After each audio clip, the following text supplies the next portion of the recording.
Hello students, as you can see we are not here today, but you are still responsible for a full agenda.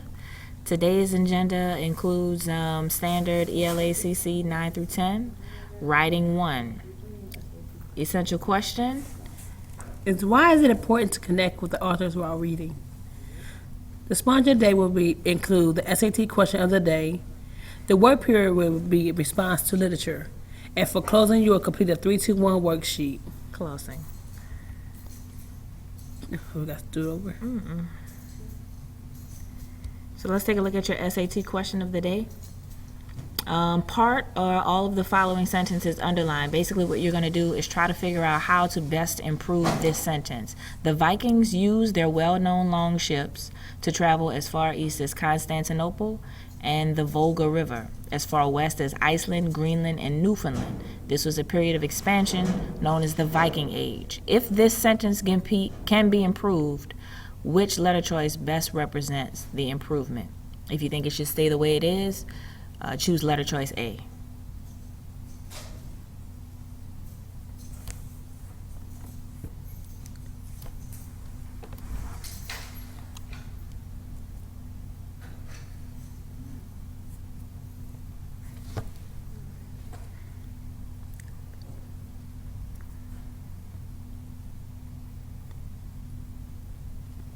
Okay, hopefully everyone have chosen the correct answer. The correct answer should be E.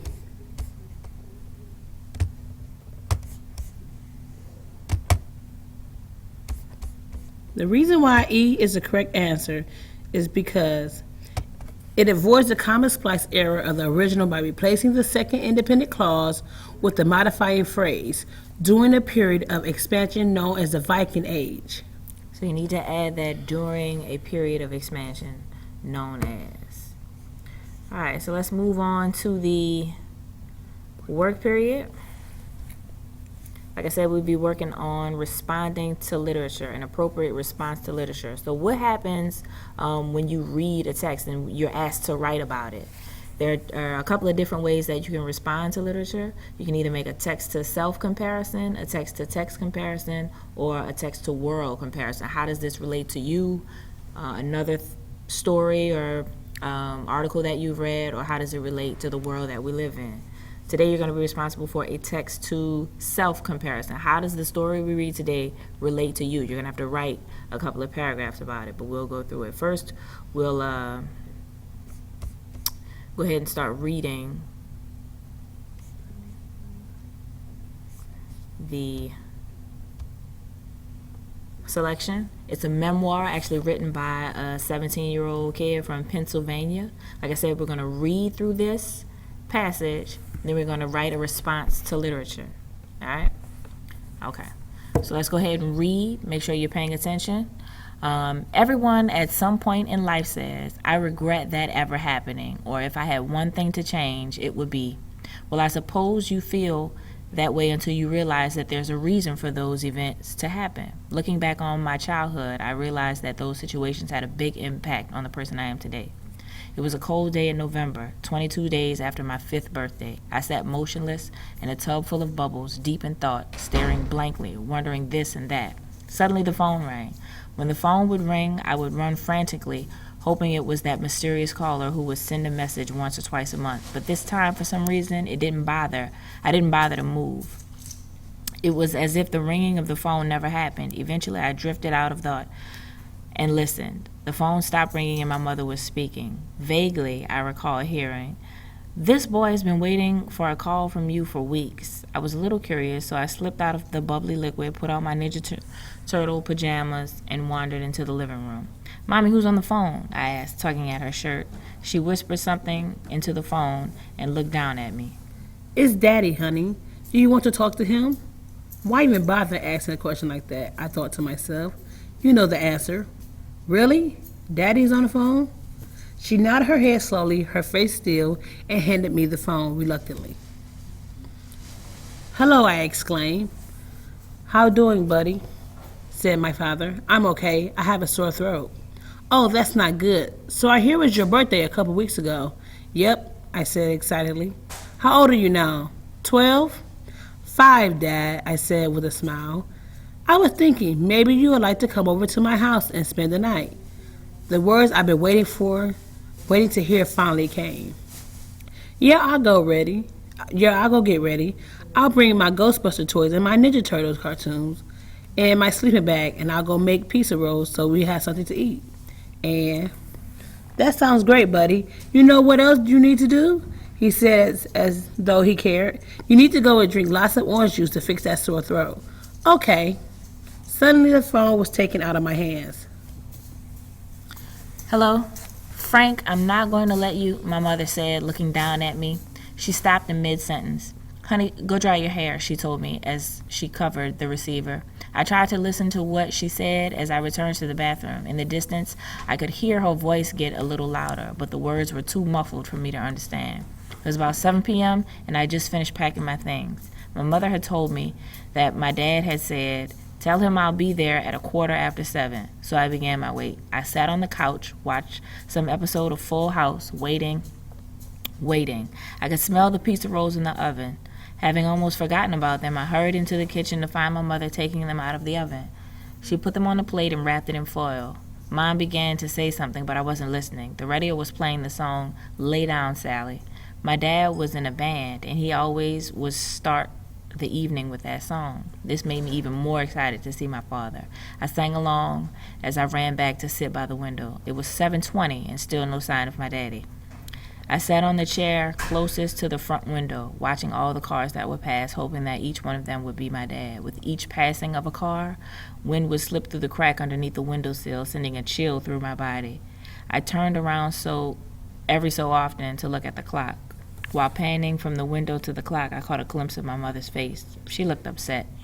I didn't really care, though. My mind was occupied with the thought of seeing my dad. The seconds of waiting turned into minutes, and the minutes turned into an hour. I decided that I would call to see if my dad had fallen asleep or something. My dad didn't have a phone at his house, and I knew he had to have called from somewhere else. So I quietly picked up the phone and hit star 69. Once the recorder told me the number, I hung up quickly and dialed. The phone rang and rang. Finally, someone picked up. Hello, a drunken voice spoke, party music booming in the background. Can I talk to my daddy? I said. What's your daddy's name? He asked. Frank. Oh, Frankie. Yeah, sure. I'll go and find him. I could hear the phone being laid down. After what seemed like 10 minutes, the strange man's voice came through the line. Yeah, this is Franco, he said, sounding drunk himself. Daddy, you said you was coming to get me. I said, my heart beating faster. I did. I'm sorry, buddy, but you know what? He said, slurring his words. Daddy, I made pizza rolls. I got my things together and I drank 3 glasses of orange juice, just like you told me. I said, my eyes welling with tears. What? He said, sounding confused. Sorry, fella, but things came up and I can't get you tonight. Maybe next weekend. In the background, I could hear a woman's voice. Frankie, come on, baby. Come back to bed. Daddy, I love you. Click. The phone went dead. As I stood there trying to absorb what just had happened, the line began to beep. I placed the device that enabled me to hear that mysterious man's voice back on its holder. I tilted my head to the side and the tears flowed. I turned around to find my mommy standing in the doorway, her arms out. She had known what would happen even before it happened. It was 10 o'clock that cold November night when I went to sleep. For some reason, crying always had that sleepy effect on me. No more tears for Daddy tonight, my mommy whispered as she rubbed my forehead, knowing I would fall asleep in her arms. Uh-oh.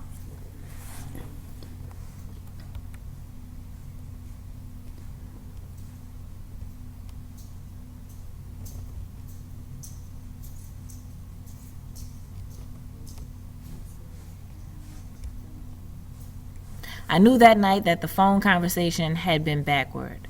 I may have only been 5 years old, but I knew that what the mysterious man really was, just a very lonely and confused child. Now I realize that conversation took place between a 30-year-old child and a 5-year-old adult. Things happen for a reason, at least that's what I believe. So I would like to thank my father for never being there for me, for when he would pop his head into my life just long enough to give me pain. I don't regret all those times I would get my hopes up and be let down. Without his influence in my life, I may not be the person I am today. People say the only guarantee in life is death. That's not true. There are two. The other is pain. Today, my father tells me, I wish I had been a part in your childhood. I reply, I wish I had a part in yours. All right, so that's the memoir written by Justin, 17-year-old Justin. Now here is the assignment. You're going to have to write a response to literature. A response to literature has two parts. You're going to need to write a summary that summarizes in one paragraph what you just read, what happened, what were the events that happened to this kid in this story. And then the second part, you'll have to make a text-to-self connection. You'll have to describe an event that you've had this week that reminded you of a personal experience that you've had in your own life. The connection can be something that you and the character have seen, or how the character may be feeling, or the event that the character may be going through. Or it also can be something that makes someone have disappointed you in some way, had you, believing that you was going to go somewhere or do something, or just a friend that just may have disappointed you. Right. Because the memoir is going over being disappointed and overcoming being disappointed and the pain that comes from being disappointed. Okay, so go ahead and take a look at this rubric. The important details to remember, the things that you are responsible for. Remember, it should be at least 2 paragraphs. Each paragraph should be at least 5 sentences. You can't turn in a paragraph with 2 sentences saying this is the summary. It should be at least 5 sentences. And as far as the text-to-self rubric, it's as follows. These 7 things are the things that you'll need. You'll need to include the title of the passage, the author of the passage, a clear sequence of related events. What happened in this story? Can't have a summary if you don't tell us what happened in the story. Doesn't have to be every single event, but just some of the main things that happened in the story. The setting, where did this story take place? Who's the main character? And some sort of insight about the situation or the character or the setting. And then the second paragraph, that should be how it relates to you. And please remember to head your paper properly. Make sure you have your name, date, the assignment name, and the class period. All right. So here's an example, just to make sure that you're clear on what you're responsible for. Here's an example of an appropriate text-to-self comparison based on this memoir that we just read. In A Guarantee in Life, that's the title, remember? By Justin, that's the author. The writer told about how his father, a musician, disappointed him when he was just a child of 5. The writer, Justin, lived with his mother and did not hear from or see his father very often. That's the setting. He lived with his mother. Like all small children, though he believed in the good in people and believed in his father, would come through for him. One day, Justin's father called and said he would be going to pick Justin up to come and spend some time with him. Excited, Justin was ready and packed when the time for the sleepover came. He expected his dad at 7:15, and even when his dad had not arrived by 7:20, Justin was still hopeful. He called his dad to check on where he was, and it turned out that his dad, drunk and busy with someone else, called out the sleepover. Justin cried himself to sleep in his mother's arms. That's an appropriate summary. It's a clear sequence of events, and it has the elements that were in the rubric on the previous page. The text-to-self comparison should sound something like this. How does the story relate to this author? The story reminds me of when my mom and dad got divorced. Even though I was grown with a family of my own at the time, my brothers were still very young. My dad would promise to come and pick them up, and they would pack their things ready to go when they got there. They would sit by the window and play games to try to pass the time until he showed up. Lots of times, he didn't show up or didn't come at all. All right? So make sure you have those 2 elements. So that's what you're responsible for this work period. An appropriate response to literature that summarizes this story, and then also relates to you somehow. And for the closing assignment, you're going to complete a 3-2-1 chart. You're going to do 3 facts from the story, 2 new vocabulary words with a definition and an example sentence, and use it in a sentence, and then 1 thing that you learned from the story. So your closing assignment will be picked up as well. That's your, like, your ticket out the door. All right, so make sure you